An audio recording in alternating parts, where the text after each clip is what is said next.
2026流年生肖運程，咁首先講屬馬啦，屬馬今年犯太歲，犯太歲有筋骨手腳受傷，咁農曆5月、11月先嚟捐血洗牙化解，同埋屬馬咧又特別留意情緒問題，咁12歲而家啲人都用情緒問題㗎嘛，咁12、36同48三個情緒問題比較大，適合外遊散心，尤其是農曆5月。咁寒命人適宜去東南方，熱命平命人適宜去西北方，唔好去錯喎，去錯有反效果嘅喎。咁反為24歲犯太歲咧，用係感情變化嚟，一段感情就一段感情，又叫一喜擋三災，無喜心情壞，同埋容易筋骨手腳受傷，所以24歲容易損傷。12、36、48就情緒問題，咁60都要留意身體喎。如果60歲犯太歲，睇下牙靚唔靚。如果嘴唇暗黑、嘴角下垂或者門牙好早甩咗嘅咧，就及早去驗身啦，就特別要留意身體問題。咁72、84嗰啲問題就唔係話好大啦。咁同埋屬馬咧犯太歲，主要係情緒問題，同運氣冇直接關係㗎。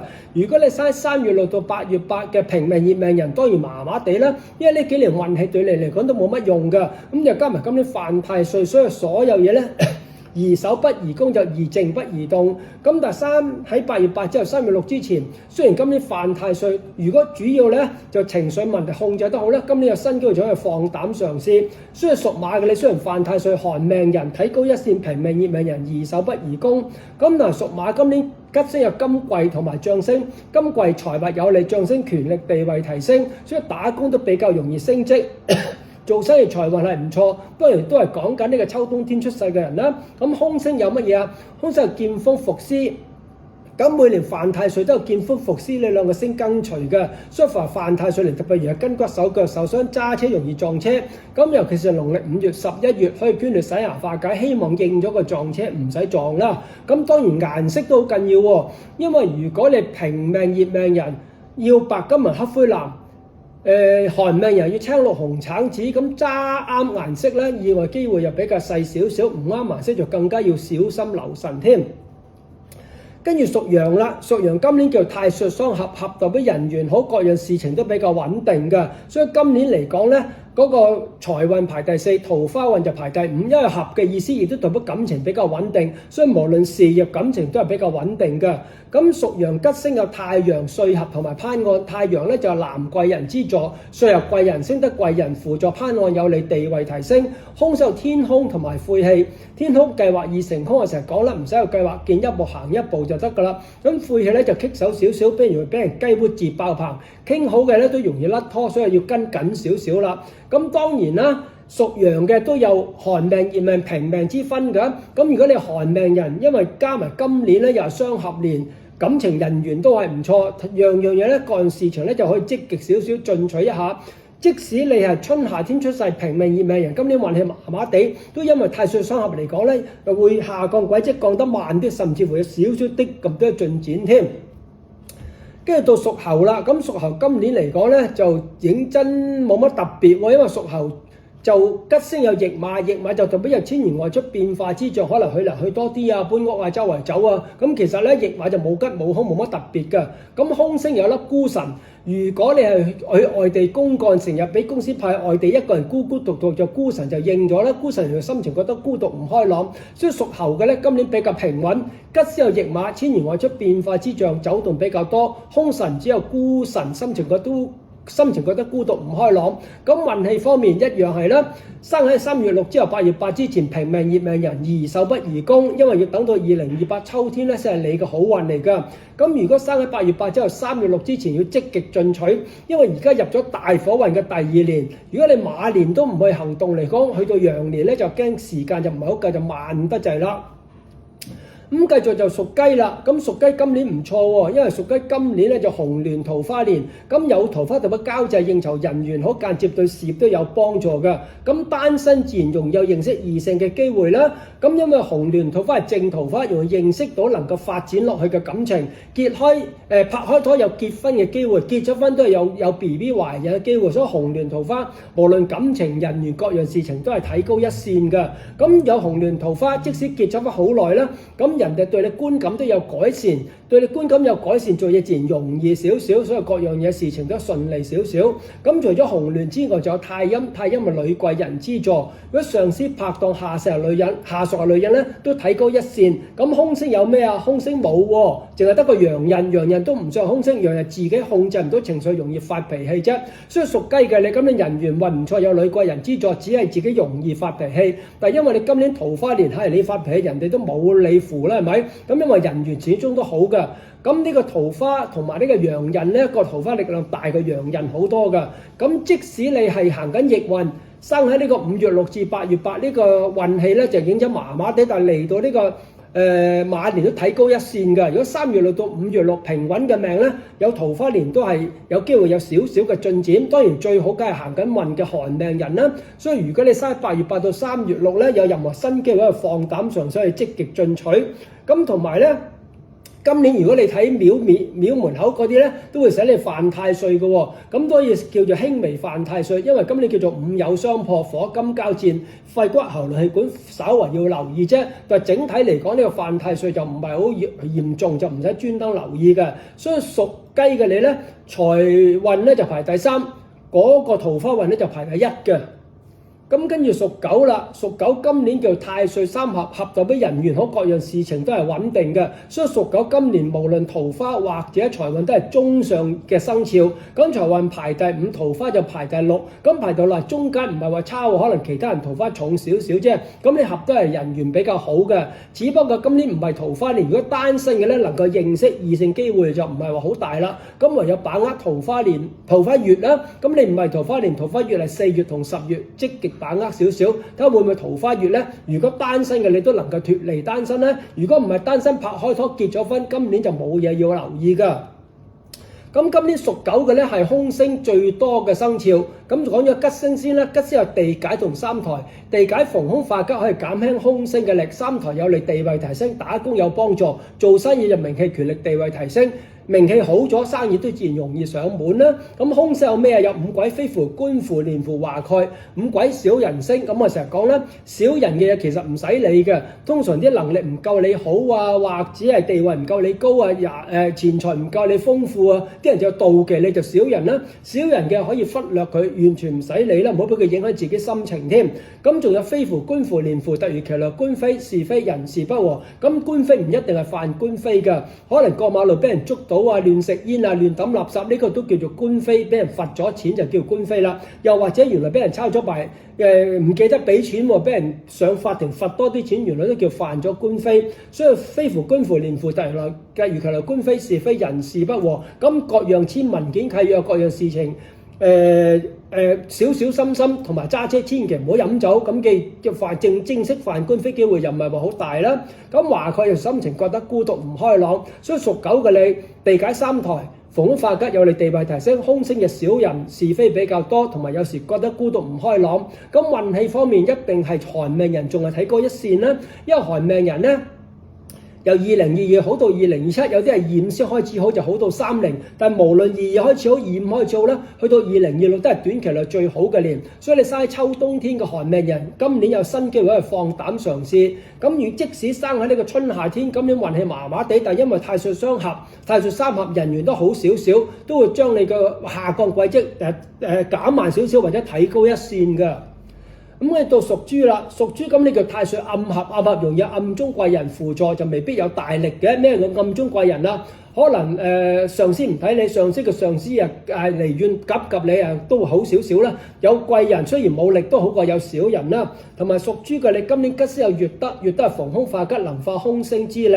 咁空星有咩？劫煞、小耗同埋死符。劫煞同小耗因朋友而破財，千祈唔好借錢擔保。如果好老友唔借唔得嘅，你就預佢今年還唔到錢俾你啦，就唔好咁大希望啦。小耗就小破財。平時想買又唔捨得買嘅，可以買咗佢應咗破財都得嘅，買車又好，買飾物又好都可以啦。咁死符小疾病，咁但係今年你屬豬又唔係沖太歲，又唔係犯太歲，冇乜特別嚴重嘅疾病，都係睇翻平時身體好就好，唔好繼續唔好。咁呢個死符影響唔係話好大。咁運氣方面一樣係啦，3月6到5月6出世嘅人咧就比較慢嘅，5月6到8月8就更加宜守不宜攻啦。因為平命熱命人呢幾年最唔利就係熱命，其次係平命。最好咧就11月7到3月6就寒命之中嘅寒，8月8到3月7咧都係平嘅好，所以分兩批就係3月6到8月8。如果其實可以分4批嘅，分4批我驚你唔明啫。總之3月6到8月8宜守不宜攻，8月8到3月6可以積極進取少少。跟住到屬鼠啦，屬鼠今年沖太歲，沖代表動，代表變化，有遷移外出變化之象。咁但係咧，沖太歲就好極端，有人變好，有人變衰嘅。如果你屬鼠生喺呢個8月8之後3月6之前係變好，有任何機會可以放膽嘗試。尤其是如果你已經知道入咗大運，就可以積極進取。咁變衰咧就3月6到呢個8月8，尤其是5月6到8月8，可以唔變嘅話，打死都唔好喐，真係冇辦法啦，因為沖太歲。公司炒咗你或者裁員或者係遣散，咁你都冇辦法啦，就揾翻份工，就唔好當事業，當求其打份工。所以3月6到8月8可以唔喐，打死喺原地唔喐，就算目前環境唔好到啦，都頂住，起碼頂到2028秋天咧，先係第一個稍為可以轉嘅時機嚟㗎。相反，8月8到3月6有任何機會可以放膽嘗試。咁但係屬鼠今年都係沖太歲喎，沖太歲同犯太歲都係容易筋骨手腳受傷，容易手指背脊受傷，尤其是農曆5月同埋11月喺度捐血洗牙化解。咁但係沖太歲咧就冇個悲觀負面情緒，只係小心容易意外損傷啫。今年吉星有月空，月空都能夠逢凶化吉，減輕凶星嘅力。凶星有天哭、大耗同埋歲破，歲破就犯太歲嘅意思，沖太歲嘅意思啦。天哭就心情不佳易哭，咁大耗咧每次沖太歲咧都有大耗跟住，代表大破財，所以沖太歲特別容易搬屋或者買屋。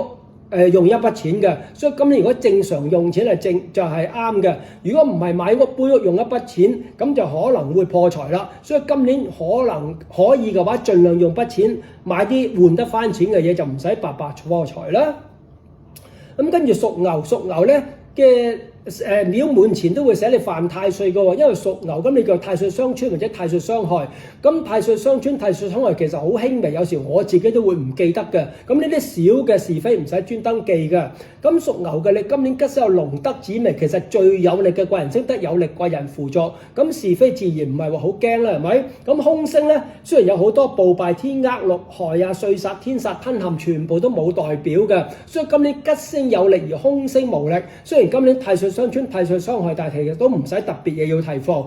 打工咧容易有老闆上司資助，做生意咧龍德紫微容易有客戶中意俾啲生意你做，呢個叫貴人。貴人唔係一個人嚟㗎。咁但係當然亦都要睇翻你春夏秋冬幾時出世啦。如果你生喺8月8之後3月6之前，今年太歲傷穿、太歲傷害完全唔使你再積極進取。咁喺3月6之後8月8之前，春夏天出世嘅運始終都係慢，又加埋今年小人是非比較多，都係少少要言辭謹慎就穩陣少少，唔使惹是非啦。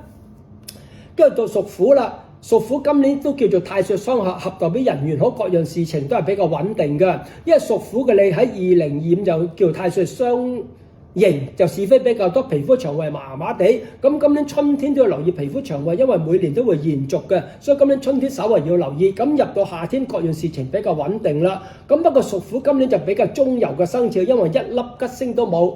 所以今年嚟講咧，就人緣運就麻麻地，又冇外來貴人輔助。不過屬虎咧，財運排第2喎，因為屬虎屬兔，今年都係財運年，所以雖然冇吉星，但係都係唔錯㗎。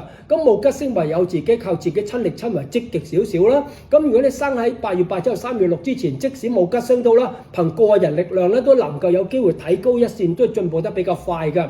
咁如果生喺3月6之後8月8之前咧，因為今年冇吉星，即使財運年都啦，就都係要積極進取，但係咧個心咧就要放慢少少，就得就得，唔得就盡咗力就算啦，就唔好咁心紅啦。總之都係退手就穩陣少少嘅。咁凶星有咩？凶星有指背俾人督背脊講是非，箭手運明槍易擋，暗箭難防。既然俾人督背脊講是非，就唔知邊個啦，係咪？唔知邊個就冇辦法啦，最多自己就樣嘢。就行得正企得正，盡量唔好俾人督背脊講是非，講咧都係是非，唔係真係發生嘅事，咁就希望好少少啦。所以屬虎嘅你今年財運排第2，人緣運咧都排第7，因為咧馬年屬虎咧都係太歲3合都係人緣好嘅，所以即使冇吉星相助，今年運氣都係 OK。跟住屬兔咯喎，咁屬兔咧就唔錯啦。因為屬兔今年係天喜桃花，又加埋財運年喎，財運加桃花年，所以12生肖方面你財運排第一，桃花就排第二喎。因為天喜就僅次於紅鸞嘅啫，紅鸞就排第一，天喜排第二。不過紅鸞同天喜都係正桃花，只不過天喜冇咁重咁解。咁咩叫正桃花啊？容易認識到能夠發展落去嘅感情叫正桃花。咁即使結咗婚到咧，人哋對你觀感今年都容易係提升，咁做嘢自然順利好多啦。所以屬兔嘅咧，財運年再加桃花年，仲要唔止喎，吉星有天德、福星同福德。天德就貴人星，就逢凶化吉嘅星；福星福德就普通貴人星，得貴人輔助。所以今年有天德逢凶化吉。福星福德貴人星，天喜桃花星。凶星有咩啊？凶星比較輕微，有捲舌同埋披麻。捲舌容易口對口面對面同人嗌交，咁但係因為你今年有桃花年，有貴人輔助，有逢凶化吉，咁呢個捲舌嚟講都係少少口舌爭吵。就唔會有乜特別嚴重影響嘅。當然啦，退一步海闊天空，可以唔同人嗌嘅就盡量唔好嗌，忍一忍佢啦。反正今年都係算一個順利嘅年。咁就披麻長輩身體稍為要留意。咁其實年紀大長輩幾時都要有留意㗎啦，唔止淨係今年。咁屬兔嘅你，如果生喺呢個8月8之後3月6之前，因為行到火運第2年，有任何新機會放膽嘗試。如果知道入咗大運就要積極進取。咁即使你生喺3月6之後8月8之前，呢幾年喺逆運之中呢，亦都因為今年係財運年同埋呢個桃花人緣運咧，將你提高一線。尤其係收入唔穩定嘅你呢，可能今年好少少啦，都唔會話突飛猛進嘅，好少少都好過停滯不前或者下降緊啦。咁跟住屬龍嚟到呢一個馬年咧，其實就冇乜親戚關係嘅，又唔係衝，又唔係合，又唔係刑，又唔係有咩桃花年，就係一個好普通嘅生肖。所以今年咧個桃花就排第10，桃花排第10又唔使驚嘅，有就有，冇就冇啦。咁冇就最多等下一個桃花年都唔使死嘅。咁即使冇桃花到啦，咁我唯有留意桃花月。咁桃花月咧，農曆4月同10月係你嘅桃花月。如果想盡快脫離單身，就喺4月同10月積極少少。咁但係如果已經結咗婚或者有穩定感情，今年感情又唔係特別好，又唔係特別差，又唔見得嗌急分手，又唔係見到特別容易結婚嘅年，一個比較平穩嘅年。咁今年吉星咧有天解解神同8座。咁天解解神逢凶化吉，能化凶星之力，8座有利地位提升。咁凶受血印，容易受金屬所傷見血。但係屬龍嘅你今年唔係損傷年，唔會有咩嚴重意外損傷，可能行街撞親少少損傷，切嘢切身少少手指皮，未必有嚴重問題。咁浮頭就浮浮沉沉，冇乜嘢突破。咁因為你個排位咧，財運排第6，桃花排第10，都係屬於普普通通。今年咧就唔好積極進取住啦。咁但係都要分寒命、熱命、平命。如果你生喺8月8之後3月6之前，即使今年冇乜外來輔助都啦，其實都可以提高一線。咁打工咧，因為有8座，仲有地位提升、升遷嘅機會添。咁3月6到8月8嘅人咧，就即使升咗咧，都冇乜着數喎。咁就係公司係要升你都冇辦法㗎。所以今年有升職機會。3月6到8月8升咗，唔升好過升。8月8到3月6升咗，當然係好少少啦。咁繼續屬蛇啦，屬蛇嘅你今年咧係戊水桃花年，咁有桃花同乜交際應酬人，如果間接對事業都有幫助㗎。不過屬蛇嘅你喺2025係犯太歲，如果2025犯太歲結咗婚懷孕或者有 BB 就恭喜你啦，係咪？咁但係如果已經結咗婚好耐，又或者分咗手咧，就要快啲收拾心情，希望今年咧就積極進取啦。因為屬蛇犯太歲容易悲觀負面情緒咧，會到農曆今年4月都容易受少嘅影響嘅，所以今年咧要去到呢個6月7先完全脫離呢個2025嘅影響。不過農曆4月喺2026年4月嘅影響就非常之細嘅。咁只要自己控制到情緒咧，其實過到呢個春天之後，慢慢悲觀負面情緒其實就消散㗎啦。咁講翻今年啦，今年係戊水咸池桃花年。咩叫戊水咸池桃花啊？咁可能已經認識嘅人突然間一齊，突然間走就冇乜特別作用㗎。反為呢個戊水咸池桃花咧，對做嘢就有作用喎。對做嘢嚟講，有戊水咸池桃花，人哋對你觀感咧會提升，做嘢自然順利少少啦。所以2026咧點到個2025犯太歲㗎。咁今年吉星有墨月，有你地位提升，地位提升意思打工容易升職啦，做生意咧人哋對你嗰個觀感都好啲，就對你尊重少少，又或者喺行內呢個名氣地位提升，都對間接對事業有幫助㗎。咁空星有亡神，亡神就乜失物容易唔見銀包、鎖匙、手提電話、私人物件特別要留意，同埋病符小疾病、天官符普通嘅是非星。咁其實病符又好，天官符又好，最主要留意春季啫。春季特別留意，同埋如果你夏天出世嘅人，因為呢幾年大火年都唔係好利皮膚腸胃都稍為要留意。咁如果你秋冬天出世嘅人咧，呢幾年皮膚腸胃出現問題機會唔係話好大㗎，所以病符同埋天官符都係針對如果你夏天出世，可能是非都稍有是非，身體要留意。秋冬天出世唔使留意。咁運氣方面一樣啦，一定係8月8之後3月6之前。如果你2025能夠擺脫犯太歲情緒影響，其實2025都係進取㗎啦。咁而2026更加要積極少少啦。咁但係如果嘥3月6至8月8，因為2025犯太歲又加埋行衰運，咁各樣事情可能都唔係話好順利㗎啦。咁冇嘢衰就當好彩，唔順利當正常啦。咁嚟到2026咧，始終桃花年都好少少嘅，但係就唔好寄望太多啦。但係起碼情緒好啲，人緣桃花好啲，咁叫做間接都有幫助啦。拜拜。